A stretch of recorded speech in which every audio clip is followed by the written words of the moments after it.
Hello and welcome to the RogueLands Ultimate Weapons series. Today we're looking at the Heaven's Cloud Sword. Now, it's based off of Cloud Sword from Final Fantasy VII, as you would expect.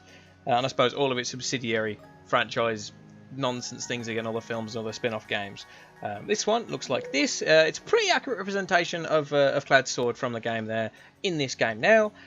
You make it by combining a Colossus sword with an Omega Prism in Mech City. Now, this one has increased length, so it has like additional range on normal swords, which is always welcome in my eyes. It's really good.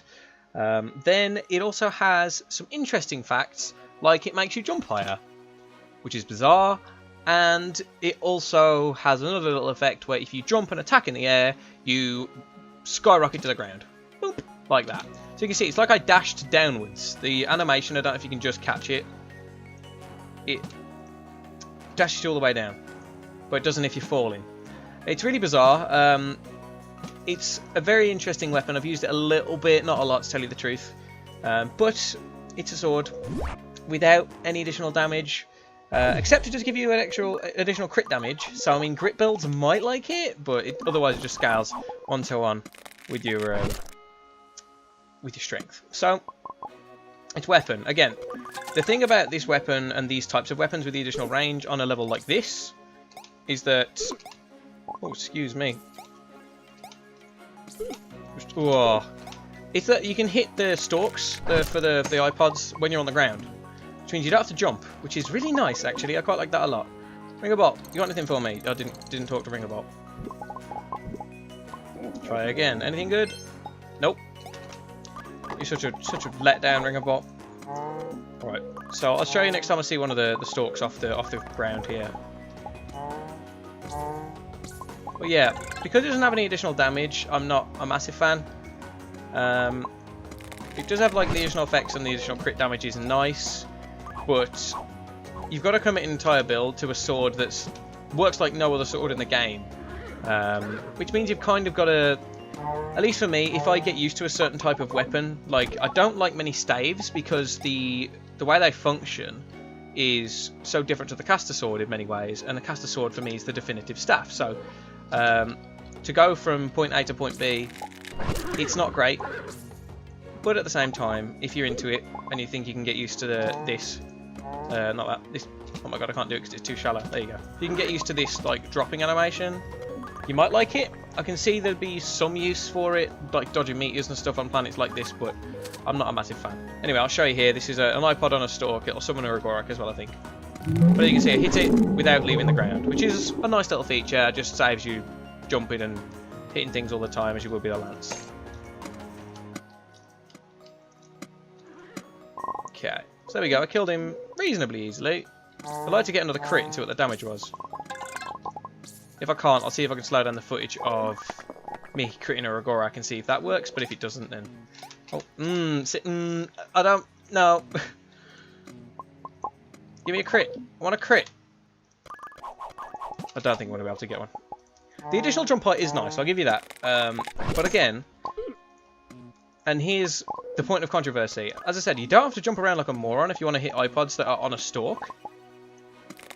I'm trying to just see if a crit pops up. But that's good because on this weapon, if you had to, you'd miss all the time. Like, genuinely, it's an interesting one. And I took damage there for some reason. Even though I'd normally hit and knock back the enemy.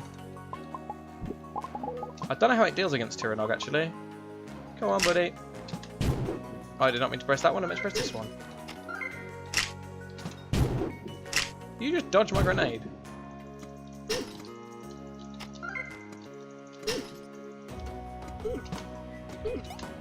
Ah! See, not much a fan of this.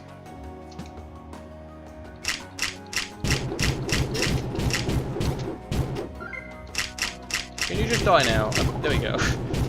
The sword's a bit awkward to use, and again, if you get used to it and you like Final Fantasy enough, maybe you'll enjoy it. But for me, it's not my favourite weapon.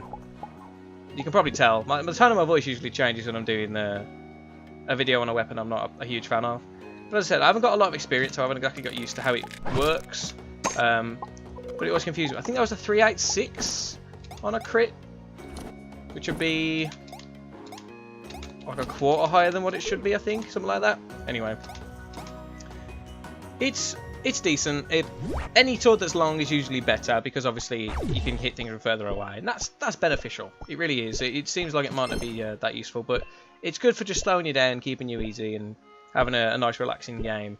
But then you've got the whole converse thing where, like, if you jump and you just attack, you just fall really quick, which I'm not a huge fan of. But of course, if you're not jumping straight up like this, you're actually falling down gracefully, you don't get the additional speed, which is a change, I guess. But there you go, that is the Heaven's Cloud Sword. Again, you can buy a Colossus and an Omega Prism in Mech City, and make sure the sword is max rank. But that is how you make that one. Obviously, if you're interested in it, go ahead, get it yourself, give it a go. Its stats aren't the best, to be honest. I'm not going to lie, Vitality and Strength is incredibly meh, but there you go. You can't win them all, I suppose. Anyway, please subscribe to the channel if you haven't already. There's plenty more videos like this one on the way. The series is sort of speeding up, I hope, but should be coming to a close in the near future. There's not that many actual weapons for me to do now that I've got every single one 3 times over in Legendary. It took me a while to get there, but we got there, and I'm happy for it. So obviously stay subscribed if you want to see how this series continues. But obviously, until next time, please look after yourself, and I guess I'll see you then.